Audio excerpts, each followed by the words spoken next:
le pido, por favor, al equipo que nos grabe, porque precisamente al respecto de estos sombrerazos, nuestra queridísima compañera abogada, especialista en derecho electoral y colaboradora de Sin Línea MX, la licenciada Laura Ceballos Alcázar, tiene un análisis muy a fondo que definitivamente nos aporta muchísimo ante este debate, ante esta circunstancia. Esto es lo que plantea la queridísima Laura Ceballos Alcázar.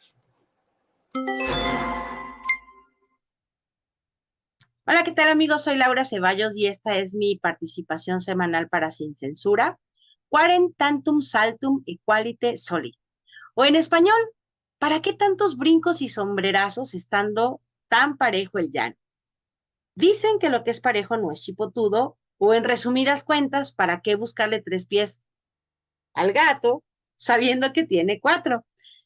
No se trata de una clase de dichos o de refranes, sino de entender que aquello que es transparente como el cristal no admite interpretaciones y tampoco es necesario encontrar vacíos en la redacción cuando es algo tan claro. Esto resulta simplemente ocioso.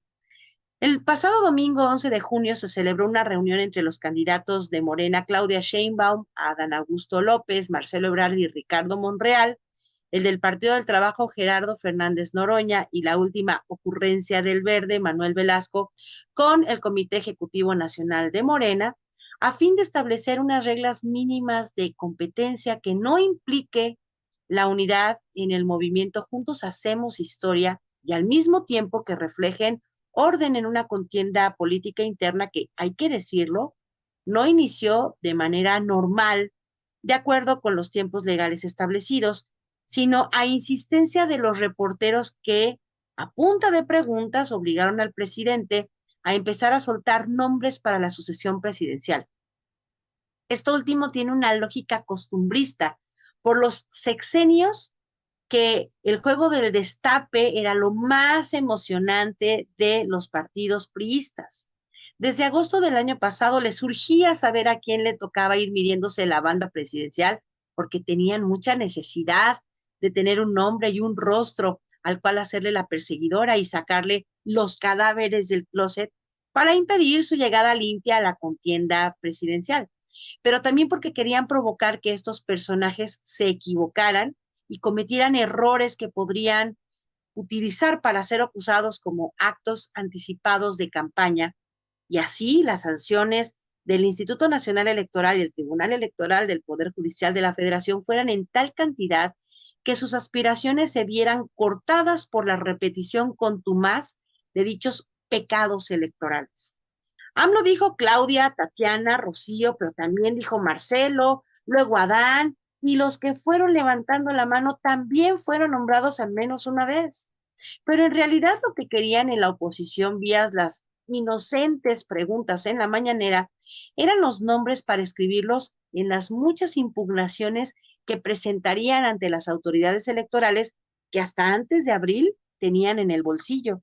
Y sí, cierto que el arranque de las campañas de Coahuila y Edomex fue acusado y castigado como actos anticipados de campaña para los nominados, pero también ridículamente para las autoridades del partido, y se les prohibió hacer todo tipo de meeting, reunión, juntamiento o sucedáneo, porque Lorenzo y sus minions estaban dispuestos a castigar cualquier acto intrapartidario de Morena, olvidando u omitiendo que la vida de los partidos políticos no es solo electoral. Se dijo que pasadas las elecciones del 4 de junio anterior, se iniciaría el proceso para la fase en la que nos encontramos, y aunque de agosto a acá parece haber pasado demasiado tiempo sin reglas claras, lo cierto es que el tiempo electoral ni siquiera ha empezado, porque será hasta la primera semana de septiembre en que formalmente se emita la convocatoria para que los partidos presenten las listas con sus aspirantes a los diferentes cargos de elección popular que se votarán el 2 de junio de 2024. Estas reglas no tendrían por qué haber sido una sorpresa para nadie, pues son un concentrado de las recomendaciones que el presidente nos da cada que tiene chance en las mañaneras. Pero yo escribí un decálogo y este es: 1. Se busca a quien sea nominado coordinador de la defensa de la transformación. 2. Luego de una invitación formal se tienen 4 personas de Morena, una del PT y una del Verde, quienes deberán renunciar a su encargo y entregar su carta compromiso donde aseguran respetar, acatar y aceptar los resultados y las reglas íntegramente y sin hacer dramas posteriores. 3.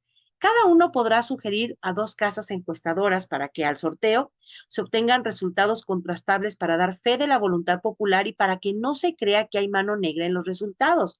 Aquí sí se prohíbe que se tenga comunicación con la comisión de encuestas. 4. Del 19 de junio y hasta el 27 de agosto irán de gira a donde sus recursos económicos se los permita, porque al financiar a cada aspirante se da lugar a la fiscalización del INE, abriendo lugar a la repetición de lo ocurrido en Michoacán y Guerrero en 2021. Los recursos públicos se refieren al dinero de los partidos que reciben como prerrogativas, por lo que no se puede utilizar ese recurso para las giras y todo lo que implica. Tampoco se puede pedir financiamiento de empresarios de los que se puede nombrar y menos de los innombrables. 5.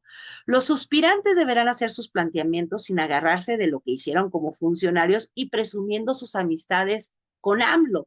Queremos oír lo que ellos harán a partir de este momento histórico, no lo que sabemos que ya han hecho. 6. Se suplica a los aspirantes, sus equipos y hasta sus porristos y apoyadores, pues que no insulten, denuesten, ataquen o injurien a los demás candidatos, porque eso es jugar sucio.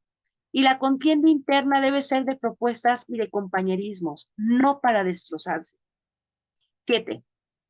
Aunque pertenezcan a otros partidos, abrazarán los lineamientos y principios de Morena y la Cuarta Transformación, refiriéndose al compañero del PT y al del Partido Verde. 8. Se invita a los servidores públicos y funcionarios de cualquier ámbito que no expresen preferencia por uno u otro aspirante para que no regresemos a los tiempos de la cargada priista. En todo caso y en plena congruencia, que hagan lo que acaba de hacer Andrea Chávez y se separen de su encargo para no entorpecer su labor. 9. Se deben acercar al pueblo en reuniones sin acarreados, sin promesas, sin grandes despliegues de publicidad y además privilegiando el contacto real con las personas. El ejemplo acaba de ser Delfina Gómez. 10. Se sugiere que en un acto de congruencia eviten acudir a entrevistas con personajes o en medios que continuamente atacan al movimiento, al presidente, a sus simpatizantes y militantes, porque pues simplemente es ilógico, no se puede dar una lista. Obvio, a estas alturas ya sabemos quiénes son y qué cosas han utilizado como guerra sistemática contra el movimiento histórico que vivimos. Este mínimo de sugerencias no tiene un ápice de insulto para los aspirantes y pues ya ha tenido desgraciadamente intentos de ser torcido. Hay muchos seguidores que no han cejado en los insultos y es más, han recrudecido sus prácticas de ataque y descalificación hacia los demás.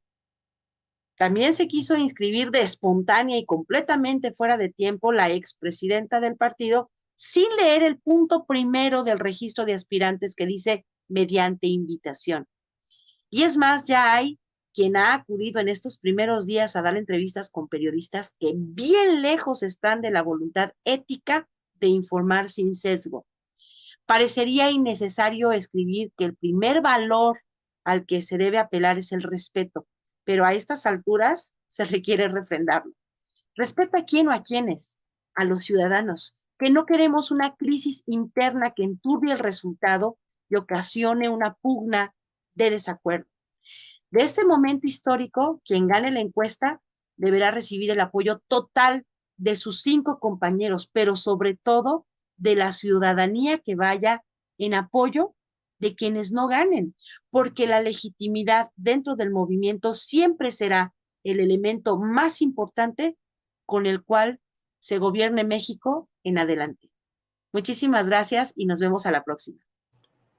Qué interesante lo que nos plantea la licenciada Laura Ceballos Alcázar aquí en Sin Censura. Muy, muy detalladito estos punto por punto de lo que pues se puede hacer, lo que no se puede hacer, las determinaciones. Qué bueno que nos pueda dar claridad en este caso. Ya sabe, usted puede leer, puede ver a Laura en Sin Línea MX. Y bueno, pues le agradecemos, por supuesto, a esta la queridísima abogada especialista en Derecho Electoral, colaboradora de nuestros compañeros de Sin Línea, la licenciada Laura Ceballos Alcázar, a quien usted puede ver y escuchar aquí en vivo todos los lunes, junto con la queridísima corresponsal de Sin Censura, Alina Duarte. Y bueno,